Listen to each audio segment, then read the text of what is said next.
లీడర్లకు జిల్లా అధ్యక్షులకు మేము మనస్ఫూర్తిగా నమస్కారం తెలియజేస్తున్నాను. మా ఆలోచన విధానం ఏంటిదంటే ఈ తొర్రూరు మండలంలోనే ఎంఆర్పిఎస్కు పూర్వవైపు తీసుకురావడం కోసం 100% ప్రయత్నం చేస్తాం. దయచేసి కోరుకున్నది ఏంటంటే ఈ కలెక్షన్లు ఈ వసూళ్ళు గిసులన్నీ మాకు నడవదు.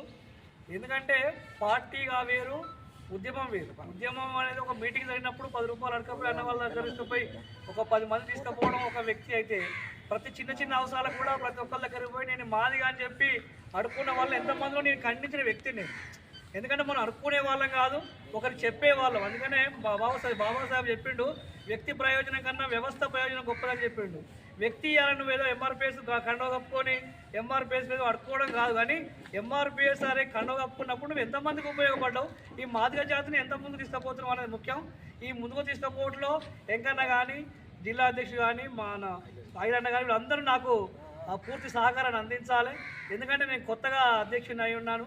మీరు సహకారం అందించండి. అన్ని విధాల్లో నా వంతుగా నేను ప్రయత్నం చేసి ఈ యొక్క మండలంలో పూర్వవైపు పట్టుకొస్తాం. మేము మొదటగా తీసుకోబోయే నిర్ణయం ఏంటంటే ఒక రూమ్ ఏర్పాటు చేస్తాం. ఏది ఎంఆర్పిఎస్కి ఒక ఆఫీస్ ఏర్పాటు చేస్తాము, దాంట్లో ఒక పేపర్ ఏర్పాటు చేస్తాము. మన మాదిగా వాళ్ళు ఇక్కడ రోడ్ల మీద తిరగవలసిన అవసరం లేదు. ఒక రూమ్ ఉంటుంది, వచ్చి పేపర్ చదువుకొని ఎవరింటికి వాళ్ళు పోయినట్టు ఒక ఏర్పాటు చేస్తున్నాం.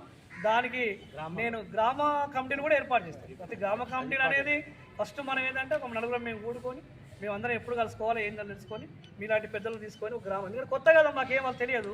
ఒక ఊరికి పోయినప్పుడు వీళ్ళు తీసుకుపోయి ఒక 10 మందితో కమిటీ వేసి ఆ కమిటీలందరినీ బలోపేతం చేసి మందాకృష్ణ మాదయ్య గారి యొక్క నాయకత్వాన్ని బలపరుస్తూ రానున్న ఏపీసీడీ వర్గీకరణను మనం విజయకేతను ఎగరేసే విధంగా, ఒకవేళ రాకపోతే ఉద్యమం చేసే విధంగా వాళ్ళని అక్కడ ఉన్నటువంటి కార్యకర్తలు తయారు చేయాలనే ఒక ఆలోచనతో మేము ముందుకు వెళ్తాం.